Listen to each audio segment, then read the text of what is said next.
Hello and welcome everybody, StarM here, and today we're going to be building some automatic farms.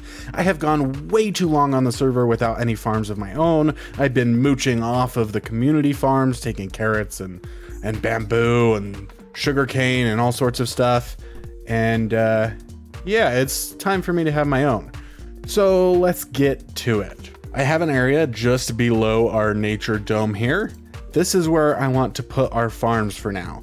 We're gonna have quite a few farms in here, and I've dug it out, and you can see there's holes in the floor, and that's because we're gonna have minecart rails running underneath, collecting our stuff from our farms. Ouch, I was not supposed to fall down here.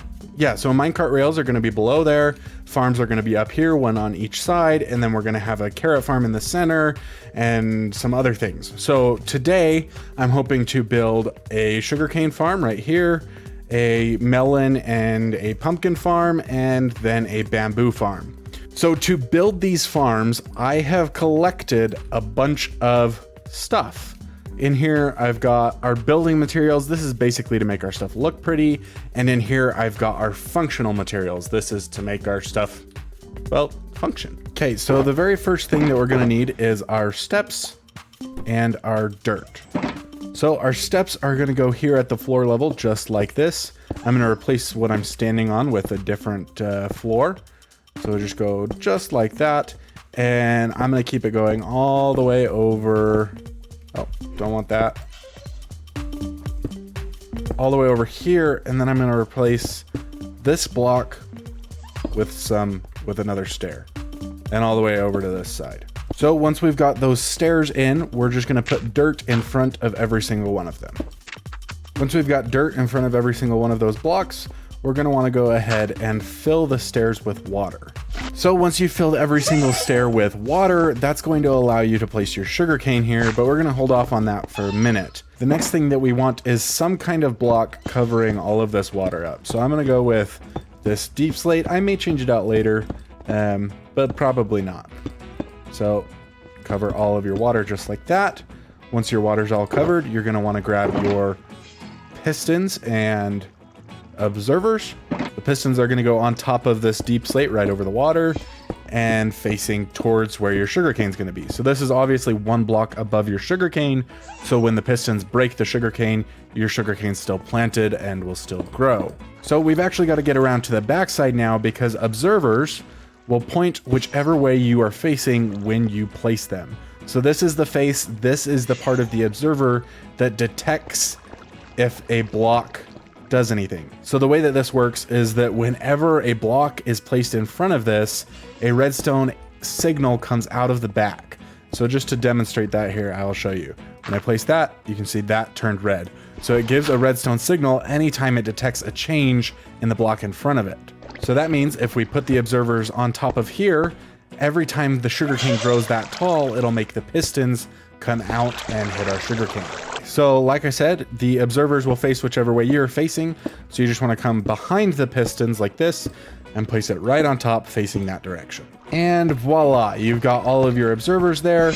It looks fantastic. So the next step is to place all of our redstone. Now I like to place redstone on stone bricks just because it is a little bit different. It's a little bit more special for the redstone to be on, and I know that I shouldn't break stone bricks unless I know what's on top of it. That way I'm not breaking into any of my redstone stuff and destroying it. Your stone bricks, or whatever block you're gonna put your redstone on, is gonna go all the way behind all of these pistons.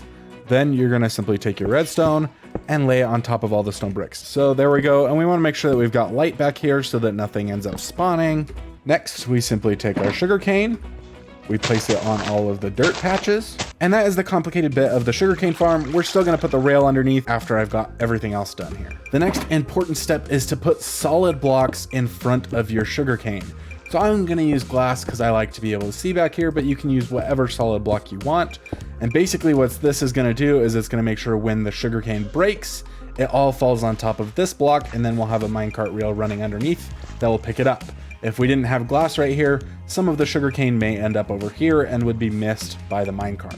Okay, so now we've got that all covered in. All we need to do is put blocks above here to hide that ugly back space, and I'm gonna put lighting right above my sugarcane just to help it grow faster and to look pretty.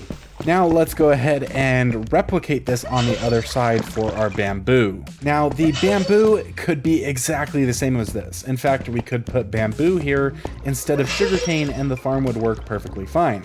However, bamboo does have a couple of differences, so I'm gonna build it slightly differently just to make it more optimized for bamboo. So the first difference is that bamboo does not need any water, meaning that we don't need those steps here to have our water in.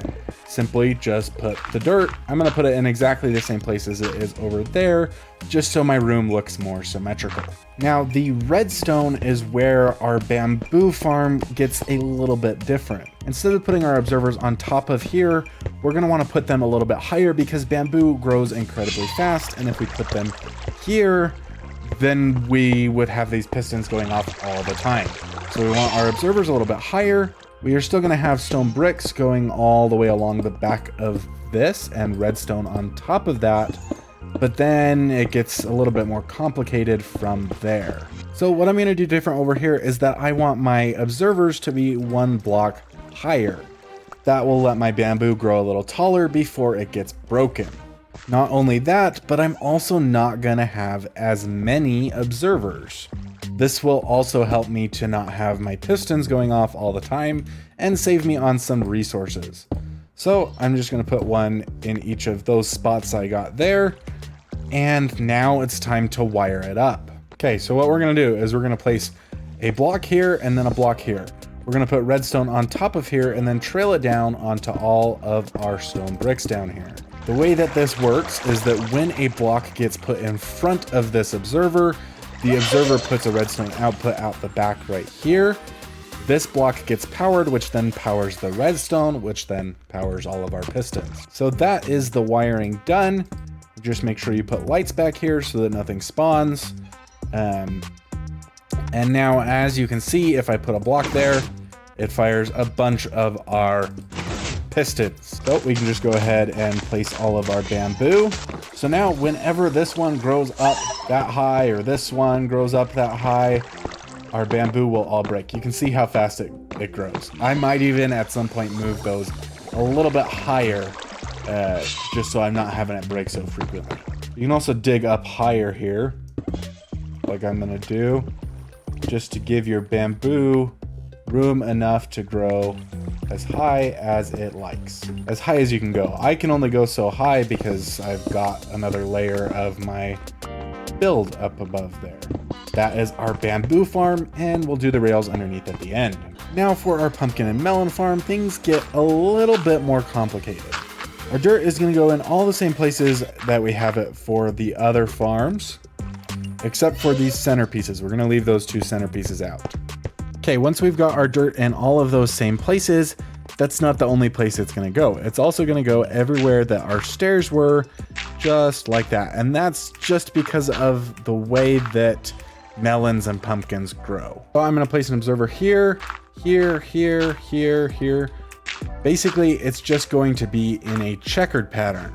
As you can see, just every other one, just like that. And then where we have dirt, wherever we don't have observers, that is going to be where our pistons go and where our melons and pumpkins are growing. I can break all of that dirt that I placed down temporarily, and I'm going to do the same thing on this side. Now we've got to place pistons, but we actually want them pointing down, and there's no way to do that without looking up. So I've actually got to break down in here to place my pistons. So I'll put a piston there, a piston there, a piston there, and I'm just gonna have to replace all of this dirt. Okay, so now you're gonna need your water and your steps again. You're gonna break down in there, place, oh, that step is upside down. You don't wanna place it upside down. Place your step there, put some water in there, and do the same thing right here. I'm gonna do that on both sides of this farm.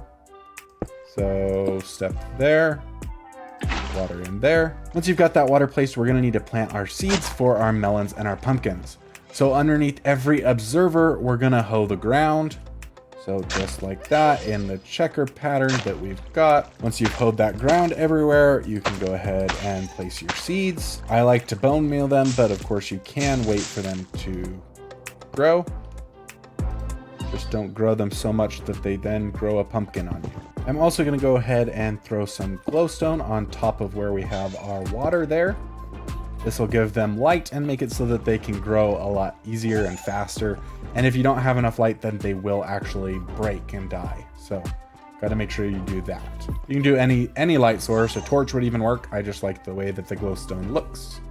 So I'm going to head on back behind there and build up this nicely so that we've got a nice little background to it. I also like to have little walkways behind your farms just in case you ever need to get back behind them. It just makes it easier for if you ever need to fix anything or anything like that.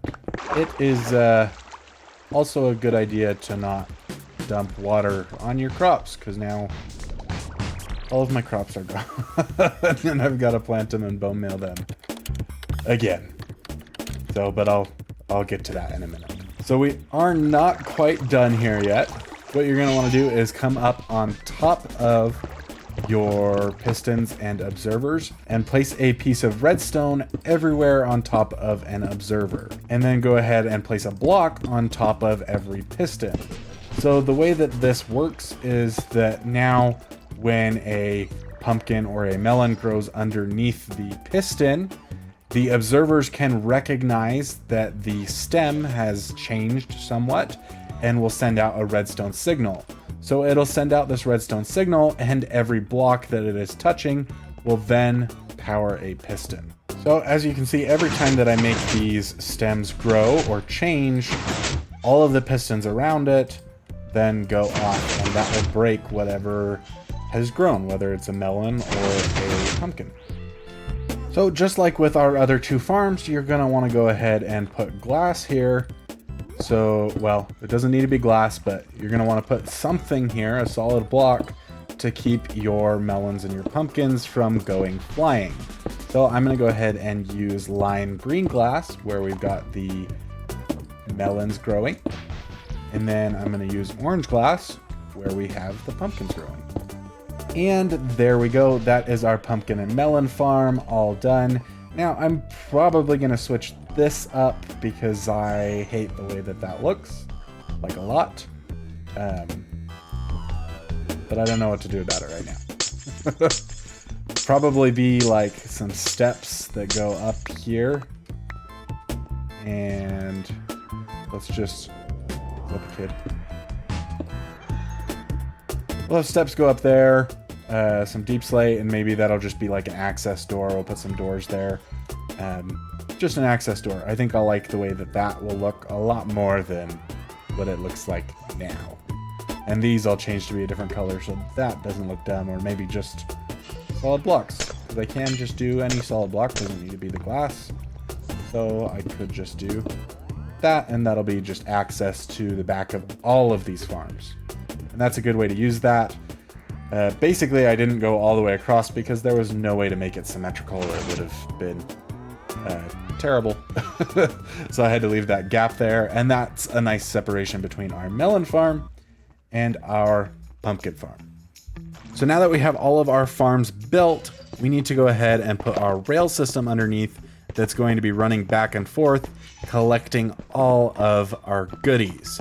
So basically we're going to put rails underneath everywhere we've got dirt, just because that's the dirt is the only place that's going to have goodies on it. So we just need to make sure we're underneath all of the dirt. Now I am going to try to run only one minecart underneath here. That may not be enough to get all of the stuff, and in that case I am going to have to break it into multiple minecarts, but if I can do only one minecart, that will help with lag on the server.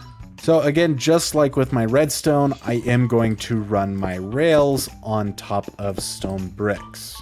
That just helps to make sure that if you're breaking blocks and you come across stone bricks, you make sure not to break them. Just makes it nicer so that you know that there might be something on there if you always use stone bricks to put all of your redstone and your carts on top of. So now we have to have powered rails every so often on this rail just to keep our minecart going. And for these pumpkins and melons, because it's so squiggly, we're going to want to have a powered rail pretty much anywhere that it's straight. So like right here, we're going to want to break that and replace it with that guy. So then to make it a powered rail, you're simply going to go underneath it. I'm going to place stone brick there just so that I know that I've got a redstone torch. So you go right underneath that powered rail and put a redstone torch, and that will power the rail. Then we want to have a powered rail at this end right here. And basically what will happen is when this comes and it hits this wall, it will actually backfire and go the other way. So then over on this side, we're actually going to build an unloader system so that the minecart will stop and unload all of its goodies. What I'm actually going to do, instead of putting an unloader system over here, I'm going to put an unloader system back over here. And that way I can actually make it into 2 minecarts. I'll have one minecart that collects our bamboo and our melons, and one minecart that collects our pumpkins and our sugarcane. And then there will be 2 unloader systems over here. And that way I can have it unload right into our storage system, which is just below there. So I had all of these alleys locked down in a room down there with a door, but I guess my villagers down there decided to let them out. So that is unfortunate. Okay, so I'm going to take you guys through how to build this unloader, this railcar unloader, and explain to you how it works. So what we're going to do is we're going to put a chest right here. We're going to put a hopper right on top of it. And, oh, stupid alley, make my hopper disappear. Then we're going to put a powered rail on top of that.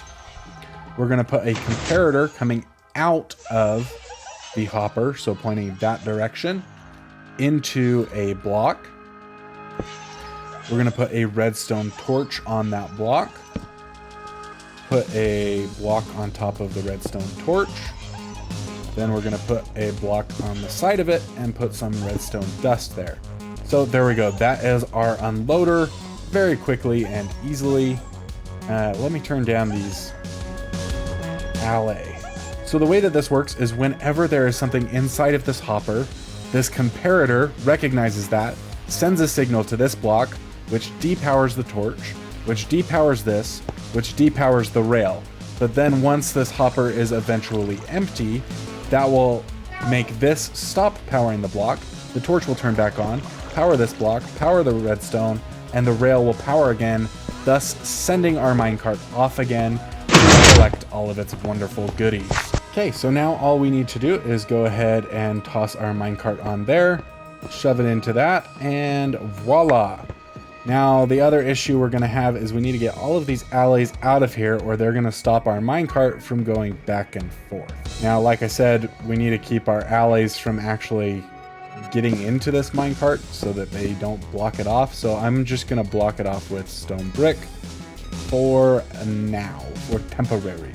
Of course, we want to put light back behind there before we block it off so that nothing spawns. Okay, so now that we've got all of our farms done here, I need a floor that is nice. Obviously, I've still got to decorate these nicely and fill in these areas and make these corners back here look nice. But I want the floor done, so that's what I'm going to do now. I'm going to tear out this entire floor and pattern it with all of these deep slate blocks.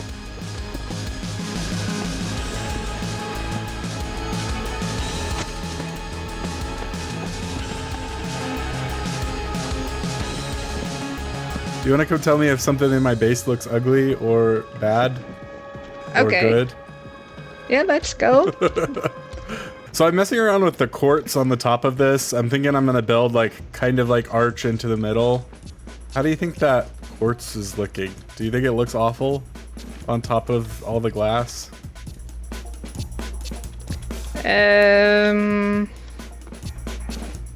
Your honest opinion is welcome. I need to think about it. Well, it depends on what you're gonna do with the tub. You guys like any of those concrete colors with the quartz there? I like That's them what all. I brought Neobrace down here to tell me what looked good. I like them all. Yeah. Well, thank you, Ale. I was gonna say your LA is throwing you all this cobblestone. I have Yeah. more. Yeah, Or but I'm maybe- also thinking about the color you don't have. What color? Purple, because your skin is purple in game. At Right. least your Yeah, thing. purple is my favorite color. How do I make purple? Do I need the purple flowers, or is it blue It's and mixed red? with blue and red. Yeah, I there's can actually do blue and there's red. actually like 3 different purples in the game. You can get purple, Blue you and can red, get and then I can do magenta. white with the purple. I only Okay, I'm have gonna normal stone. I'm gonna go check out your mountain. Yeah. Guys, What do you think later. of that purple, Nate Reese? Ooh, I love the purple. Oh, the purple looks really good. Yeah. The purple or the magenta? The purple. I like the purple. I'm also a purple girl. Normally. Sweet. Okay, so we're looking pretty good in here now, but there's a couple sore spots. Obviously, I've got to finish the ceiling. I have no clue how I'm going to do that. And unfortunately, I think this is going to have to go because it looks ugly from down here. But we'll probably leave one layer of water and a layer of dirt underneath it if I can get away with that, and maybe a couple of fishies in there. We'll see if I have enough room to make that work. And that'll finish up our ceiling, make it look real good and nice. I'm not looking forward to it because ceilings are the worst. Then our biggest sore, our biggest problem, this guy. This staircase is ugly, it's awful, it's been interrupted by our build, and yeah, it needs to be fixed and made beautiful. And so that's what I'm gonna try to work on. I'm gonna try a bunch of different combinations of blocks to see what I can come up with and make look beautiful. And then we're gonna build one to get downstairs as well. And that way we can get rid of this ugly, awful stair ladder thing. Okay, so this is what we're looking at right now. I'm not entirely in love with it, but I am liking it a lot more than what we had before. It's pretty smooth and works pretty well. But one of the things that is kind of bugging me is all of the dirt and sand and random other blocks that are mixed into this. So obviously I want to get rid of that stuff and see what it looks like with the proper wall here. So we've got that stone brick in there and it does not look nice connecting to that, but it also looks a lot better than the dirt. So we'll have to figure out how to make this look nice and neat, but that's looking a lot better. Now, I'm not sure what I want to do here on the sides. It looks a little bit not so nice. So maybe if we did some nether brick fences going up the sides. Ooh, I can do nether brick walls instead. I'm thinking I'd rather go with the fences, to be honest. Oh, that is ugly as anything. Okay, so this may be a terrible idea, but it's one of the only ideas I have. How about if we used chains? And then we put some cobble there to make it look like it's hanging from something a little more firm. So there we go, it's connected to the stairs. We make a couple of those. Okay, so I got some regular lanterns and some soul lanterns, and we can just take a look and see if either of these look good. I like that. I do like that. How's that look? I like the orange ones more. I like the orange ones more. It doesn't look amazing, but it doesn't look too awful either. So I'm gonna go ahead and replicate it to the downstairs. Well, there it is. We have done another staircase. It needs a little bit of light here, but I don't love it. I honestly just don't know how to do any better. So if you have any suggestions for how I can make these staircases better, then please do let me know in the comments. I like this one a lot more. So heading down here to take our final look at the farms, it looks absolutely amazing. And obviously I still got to do the ceiling. Right here I'm going to be putting a carrot villager farm at some point. And of course, make sure to go click on that video on screen right now to see me build a massive PvP arena minigame on the server, all from scratch, and we get to enjoy it with some of the other Igniters. So I love you guys, y'all are awesome, and I hope you have a good time.